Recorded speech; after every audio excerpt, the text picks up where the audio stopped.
যখন মুমিন বান্দার জীবনে বিপদ আপদ আসবে, দুঃখ কষ্ট যন্ত্রণা হতাশা তাকে গ্রাস করবে, তখন সে ধৈর্য ধারণ করে বলবে ইন্না লিল্লাহি ওয়া ইন্না ইলাইহি রাজিউন। আমরা আল্লাহর জন্য, আমাদের জীবনটা আল্লাহর জন্যই এবং আমরা তার দিকেই ফিরে যাব। বলেন সুবহানাল্লাহ।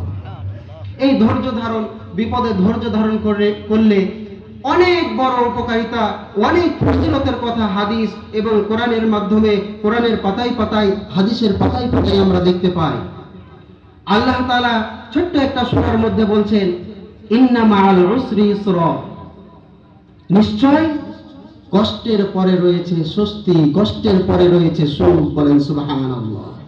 কষ্টের পরে যে সুখ রয়েছে, সেই সুখটা কি এটা আপনি আমি জানি না, কিন্তু বিপদ আসলে আমাদেরকে, আমাদের জীবনে যদি কষ্ট আসে, দুঃখ আসে, আমরা যদি ধৈর্য ধারণ করতে পারি, তাহলে সেই সুখ যেটা আল্লাহ তাআলা আমাদের জন্য বরাদ্দ রেখেছেন সেটা দেখা ইনশাআল্লাহ আমরা পাবো। আল্লাহ তাআলা আমাদেরকে ধৈর্য ধারণ করতে বলেছেন। আল্লাহর হাবিব বলেছেন প্রথম আঘাতেই মানুষ কষ্টে যখন পতিত হয়, যে প্রথম আঘাতটা পায়, এই আঘাতেই ধৈর্য ধারণ করার নামই হচ্ছে ধৈর্য। বলেন সুবহানাল্লাহ। আর ধৈর্যের মূল অর্থ হচ্ছে আমি বিপদে পতিত হয়েছি, ধৈর্য ধারণ করলাম, ব্যাপারটা এমন নয়। আমার কোনো কিছু ক্ষতি হয়ে গেল, আমি ধৈর্য ধারণ করলাম, ধৈর্যের প্রকৃত অর্থ এটা নয়। একজন মুসলমান হিসাবে, মুসলিম হিসাবে ধৈর্য ধারণ, ধৈর্যের প্রকৃত অর্থ হচ্ছে আমার আল্লাহ ক্ষমতা দিয়েছে গুনাহ করা, আমি গুনাহ করব না। আমার আল্লাহ ক্ষমতা দিয়েছে আমি ইচ্ছা করলেই এখন আমি চুরি করতে পারি, ইচ্ছা করলেই আমি এখন লক্ষ লক্ষ টাকা ঘুষ খেতে পারি, ইচ্ছা করলেই আমি লক্ষ লক্ষ টাকা সুদ খেতে পারি, ইচ্ছা করলেই আমি এখন জেনা ব্যভিচারে লিপ্ত হতে পারি।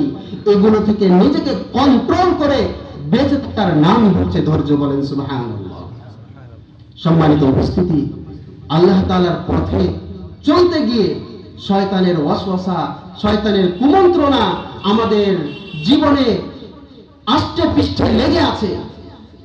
এই কুমন্ত্রণা ওয়াসওয়াসা থেকে বেঁচে যদি আমরা আল্লাহর কাজ করতে পারি, আল্লাহ তাআলা শেষ সুসংবাদও দিয়েছেন। শয়তানের ওয়াসওয়াসা থেকে নিজেকে বিরত রাখতে, গুনাহ থেকে নিজেকে বিরত রাখতে আমাদের কষ্ট হয় না? গুনাহ থেকে নিজেকে কন্ট্রোল করে গুনাহের পথ থেকে আল্লাহর পথে থাকলে আমাদের কষ্ট হয় না? অবশ্যই কষ্ট হয়। আল্লাহ তাআলা কোরআন কারীমের মধ্যে বলছেন আল্লাযীনা জাহাদু ফীনা লানাহদিয়ান্নাহুম সুবুলানা। আল্লাহ তাআলা এই আয়াতের মধ্যে কত কত গুরুত্ব দিয়ে, কত তাকিদ দিয়ে মানুষ যে সৎ পথে থাকতে গিয়ে তার কষ্ট হয়, আল্লাহর পথে গিয়ে চলতে গিয়ে যে তার কষ্ট হয়, শয়তানের বিরোধিতা করতে গিয়ে যে কষ্ট হয়, এই কষ্টের পুরস্কারটা ঘোষণা করার জন্য আল্লাহ তাআলা কয়টা তাকিদ ব্যবহার করেছে আলেম ওলামারা বুঝতে পারবেন। এখানে আল্লাহ তাআলা বলছেন যারা জাহাদু, মুজাহাদা করে, জাহাদা ইউজাহিদু মুজাহাদান মানে কষ্ট করা, আল্লাহর রাস্তায় শ্রম দেওয়া, নিজের রক্ত দেওয়া, ঘাম ঝরানো, শয়তানের ওয়াসওয়াসা থেকে বাঁচতে আল্লাহর পথে চলতে গিয়ে যে কষ্ট হয়, এই কষ্টের কথাই এখানে বলেছেন। নিশ্চয় যারা কষ্ট করবে ফি না মানে ফি সাবিলিনা, আমার রাস্তায় চলতে গিয়ে যারা কষ্ট করবে, আল্লাহ তাআলা কত তাকিদ দিয়ে পুরস্কারটা ঘোষণা করছে লক্ষ্য করবেন। আল্লাহ বলছেন লানাহদিয়ান্নাহুম সুবুলানা, অবশ্যই অবশ্যই আমি তাদের জন্য অনেকগুলো রাস্তা করে দেব। সুবহানাল্লাহ। আপনি আমি এগুলো কোরআনের পাতায় রেখে দিই, এগুলো নিজের জীবনের সাথে আমরা কয়জনই বাস্তবায়ন করি? আল্লাহ তাআলার কথা কখনো ব্যক্ত হতে পারে? যালিকাল কিতাবুল লা রাইবা ফীহি, এই কিতাবের মধ্যে বিন্দু মাত্র সন্দেহের অবকাশ নেই।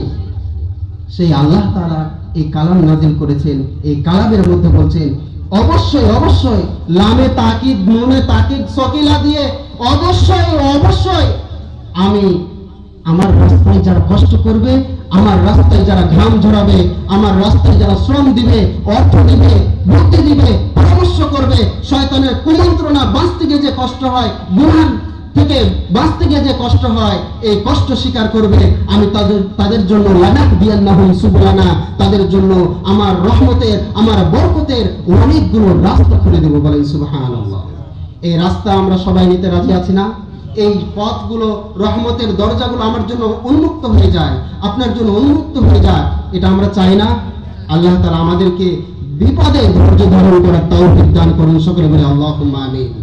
আল্লাহ তাআলা আমাদেরকে শয়তানের কুমন্ত্রণা থেকে, শয়তানের পথ থেকে বেঁচে আল্লাহর পথে, আল্লাহর মতে জীবনকে পরিচালনা করার তৌফিক দান করুন। সকলে বলি আল্লাহুম্মা আমিন।